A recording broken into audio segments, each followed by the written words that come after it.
I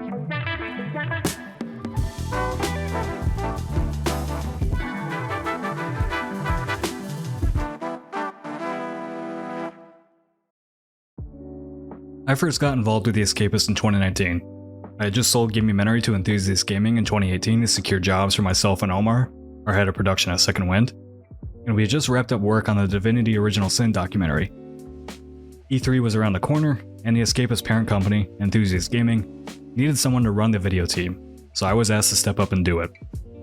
It wasn't a very warm welcome to the Escapist. The team running it at the time was very much part of the old guard of games media, and liked to do things a certain way. I was tasked with rebuilding the video side of the Escapist, and at the time, the editor-in-chief running the outlet was quite hostile towards me.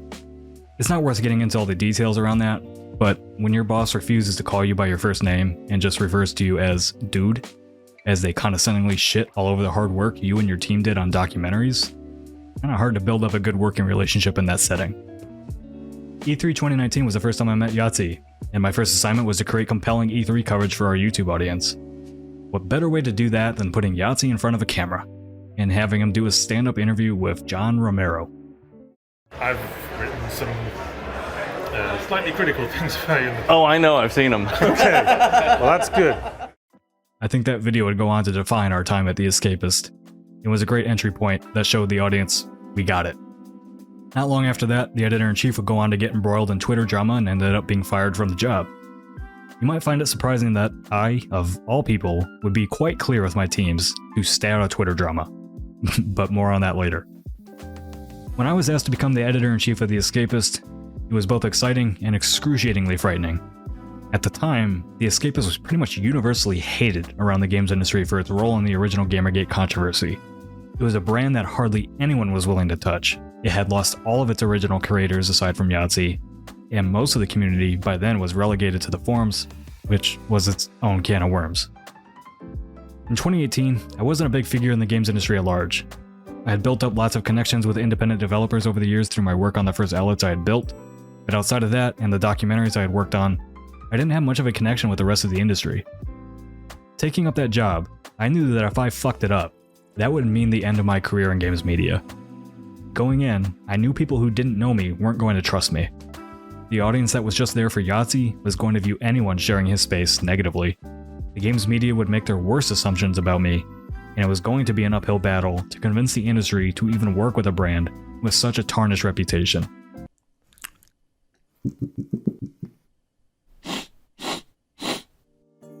However, I also respected The Escapist for what it once was. An outlet full of talented creators, a unique voice, a strong vision, and something interesting to read or watch literally every day that wasn't just the regurgitated news from the other mainstream outlets. That was the kind of outlet I had always wanted to work at. I wanted to build an outlet that brought talented creators together, both old and new, to help introduce the industry to fresh perspectives. An outlet that had a strong community who would engage with our work and think critically about games as a medium. An outlet that was built on mutual respect between creators and their audience. And of course, an outlet that would break the traditional mold and not be reliant on millions of views to survive. I also knew the chances of success were going to be really slim. I had inherited an outlet that was already losing money because of the previous editor-in-chief. We didn't have a big budget to work with, and I was going to have to build a team pretty much from scratch to fulfill the vision I had in mind. A lot of that was unfortunately antithetical to the type of outlet both Enthusiast Gaming and later gamers would want. I had a lot of support in the early days as Enthusiast Gaming was a private company at its inception, but as soon as the company went public, the heavy thumb of corporate stooges who had no respect for the people who worked at the company and just wanted to milk every last dime came pressing down. The corporate media conglomerate, for those that don't know, should essentially have one job: support the many businesses that they have acquired by using their influence and scale to monetize their massive audiences. Oh, and pay freelancers fairly. But that might be asking for too much. You may find it surprising then, that neither Enthusiast Gaming nor gamers was very good at that. And apparently, neither are the many other parent companies of media outlets, considering how most of them seem to be going out of business. For my entire time running The Escapist, neither parent company brought in any significant money to our video or written programs. In fact, while they kept putting pressure on us to get profitable, they didn't do anything to actually further that goal along. Part of the reason you might work at a corporate media outlet is so that you don't have to worry as much about the business side of things. You're given a budget, you work within that budget, and try to bring in as much traffic as you can, and the parent company and their sales teams are tasked with monetizing that traffic effectively. This is why I've said that on pretty much every podcast I've been on talking about our time at The Escapist, that we were essentially an independent outlet already. My team and I were the ones that built and managed our subscription model. My team and I were the ones selling what sponsors we could on our content. My team and I secured the work for hire projects like the EVE Online FanFest documentary we were commissioned to make. YouTube ad revenue was never going to be profitable on its own, no matter what anyone else might try to tell you. Not even Yahtzee was profitable on his own. When you're paying a team of people full-time salaries at rates that are acceptable or even good, you have to diversify your income streams to run a business like this. We weren't just a YouTube channel. We were, and are still today, a business. The model that these corporations try to run media outlets with is outdated. This is going to go horribly, horribly wrong. I believe in you. If you were to ask pretty much any other corporate outlet if they were tasked with doing the kind of work while working under a parent company, they would tell you no. I did everything I possibly could to try to get The Escapist profitable, and we were on the right track. We grew our revenue every year that I ran the outlet. By the time we were done, our subscription and streaming revenue was almost matching our ad revenue, which was no easy feat considering the amount of convincing we had to do to get people to sign up while being a corporate-owned outlet. When gamers acquired us, we were within reach of breaking even every month, and I warned them about overinvesting because I wouldn't be able to keep up with the costs. They assured me that they were in it for the long haul and wanted to invest and grow the business.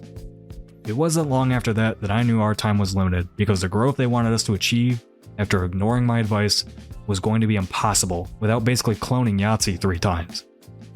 Later, despite the money growing year after year, they decided that they didn't want the subscription service on the Escapist website, which provided users with an ad-free experience because they were losing out on ad revenue.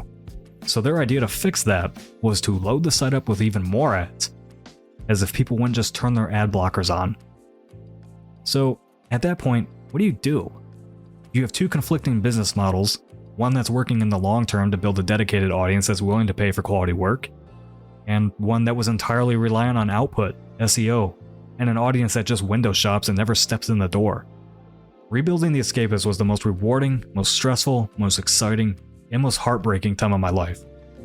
I'll never forget the moment I knew it was coming to an end, as I was at my parents' house back in Omaha while visiting my mother for her birthday. I got an email from my boss at the time that gave me a very cold breakdown of our numbers while they were having a meeting out in London that I was not invited to.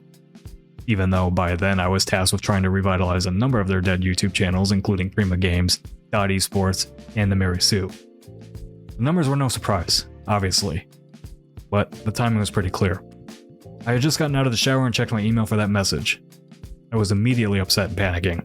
I went upstairs in a huff and told my parents that I was going to get fired. They of course did the parent thing and assumed I was overreacting, but I knew it was over.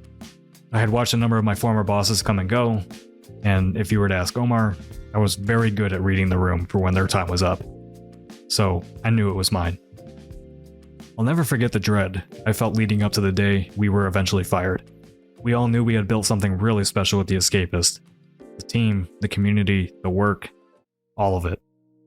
I was so terrified of losing all of that. It's a really sickening feeling to have something you and your team worked so hard on just so callously ripped away from you at the whims of people who do not give a shit about it beyond the numbers on the page. I'm sure that's a very relatable feeling for pretty much anyone in the creative industry that's tied to a parent company in some form or another. Part of the reason I'm writing this out is because I'm still angry about it. Seeing our work now buried underneath a stack of gambling videos is, well, I can't really think of a better way to highlight the starkness of it all.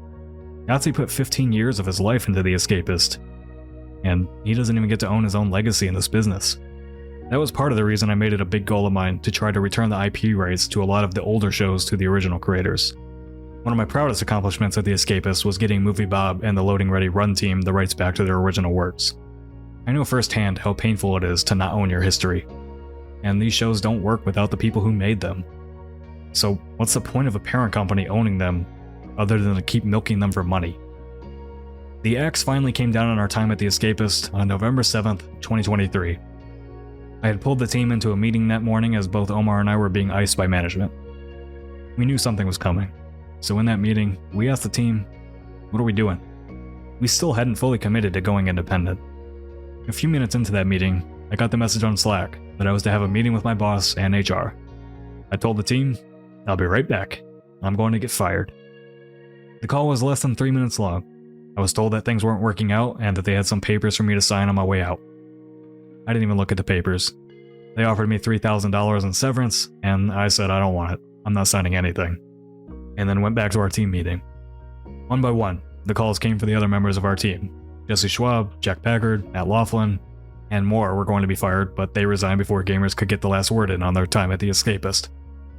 If gamers had gotten their way, it would have just been Yahtzee, Omar, and a former co-worker of ours who would have supposedly been leading them. So what's the plan? What's the plan? Over the next 48 hours, I worked day and night on building a business plan. Javid worked on the branding, the team decided on our name and content lineup, everything. I honestly hardly remember the next few days because it just all happened so fast. We secured our social handles, our Patreon page, our YouTube channel, and then somehow, someone found our Patreon page and immediately subscribed to the highest tier. We hadn't planned to launch for a month, and immediately had to shift strategy and launch that moment so that we could control our own announcements and rollout. It was utterly insane, and we had no time for any of the structure building that most of the other companies would get. It was our moment, and we had to seize it. They can use all the punctuation they want. You deserve it. I'm writing this all out now because as we reach the second anniversary of Second Wind, to me, that means we made it. The first year never feels like you're actually safe because what if it's all just built on the hype of the moment? We had a meteoric start, and which we all knew would taper off. People were excited to see Yahtzee finally go independent. They wanted to support our cause, and some people just wanted to help us get off the ground. Some people would decide over time that we don't make the type of content they're looking for, or they don't like our politics, or that they specifically don't like me or another person on the team. Add in the stress of starting a business literally overnight and with an unplanned launch because someone found our Patreon too quickly, figuring out how to structure ourselves as a team, dealing with internal conflicts, managing the egos of a big team of different content creators, and having bad faith actors. There was so much to learn in our first year doing this, and so much that could have gone wrong. It's an absolute testament to the team here that everything went relatively smoothly, and this didn't all fall apart. Personally, 2024 was one of the toughest years of my life, despite the excitement of starting up Second Wind. I was under immense pressure not only from running the business, but also dealing with my mother's attempted suicide attempt. She's okay and living with me now, and other family troubles. I hadn't had any time to process what happened with the Escapist, and then things just kept hitting one after another, and I turned my frustration and anger to social media. It was a weird time. I was often told to just focus on what was ahead of us and not dwell on the past, but it was hard not to. The Escapist was such an important part of my life, and having it ripped away after putting so much love, work, and pride into it only left me with anger. I kept hearing new information over time about how and why those decisions were made, and the people involved, and it was impossible to process it all. Ironically, I had spent years telling my team to stay out of social media drama only to get embroiled in it myself, looking for an outlet. Something I think a lot of people fall into the trap of, unfortunately. I learned a lot from that time, and I believe I came out a stronger person and leader from it. But of course, I wish I'd handled it all better.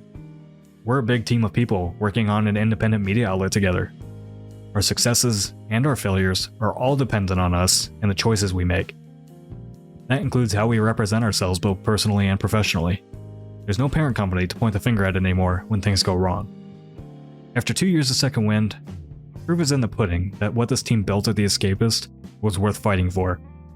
We've continued our vision and improved upon it, and now we own it too. We've had our pain points, and we'll have conflicts in the future. Every business does. But we've built something really special here. I look back at what we've published over the last 2 years and just feel proud. Every week, we have something interesting, informative, or entertaining for you to engage with.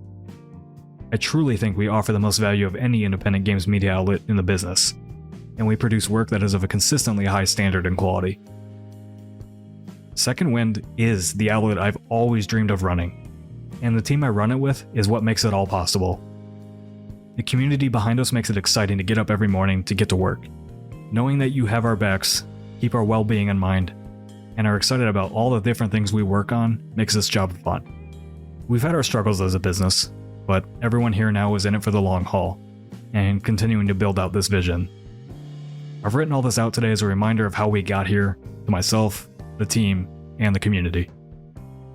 2 years have flown by, and as we enter our 3rd year as a company, I'm just grateful that we get to continue to do the jobs we love every day. It's a privilege, and we don't take for granted the support we've been given. Here's to year 3, and hopefully many more to come. Thank you for your support on this journey of ours. Yeah, if nothing else, like just a like and a subscribe would help us out. Absolutely. So give us money, you twats. Bye. Bye.